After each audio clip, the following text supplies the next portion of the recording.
Komunikasi yang jernih sangat dibutuhkan sekarang. Transparansi jangan sampai ditaruh di belakang. Hai, gue Salma. Gue anak rantau yang sedang menempuh kuliah semester akhir dan sudah bekerja. Di tengah masa pandemi ini, gue sedang merasa struggling akan sesuatu.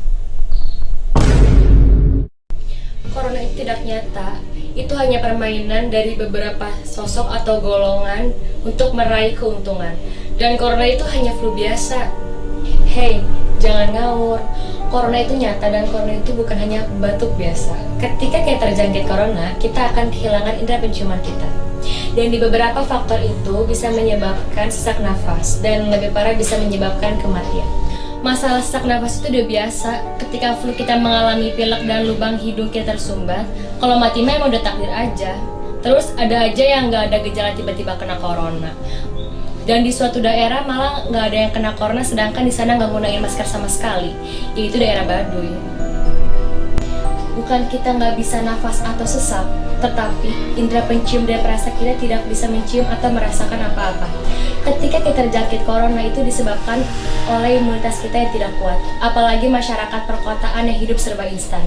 Sedangkan di Baduy, masyarakatnya punya imunitas yang kuat karena mereka biasa berjalan kaki dan berkebun setiap harinya. Nih, sekarang vaksin sudah ada dan sudah mulai didistribusikan. Tapi ada yang habis vaksin masih bisa terkena virus corona.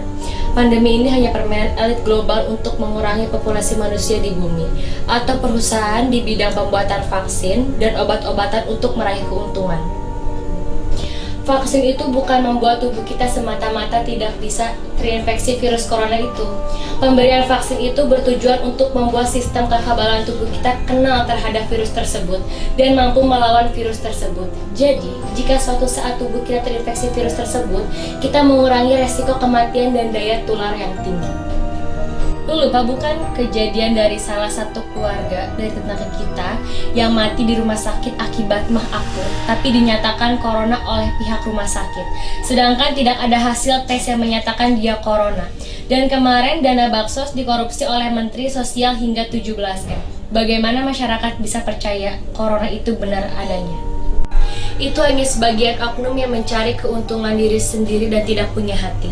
Corona itu benar adanya dan banyak orang terdampak dari segi ekonominya yang disebabkan pandemi ini. Siapa sih?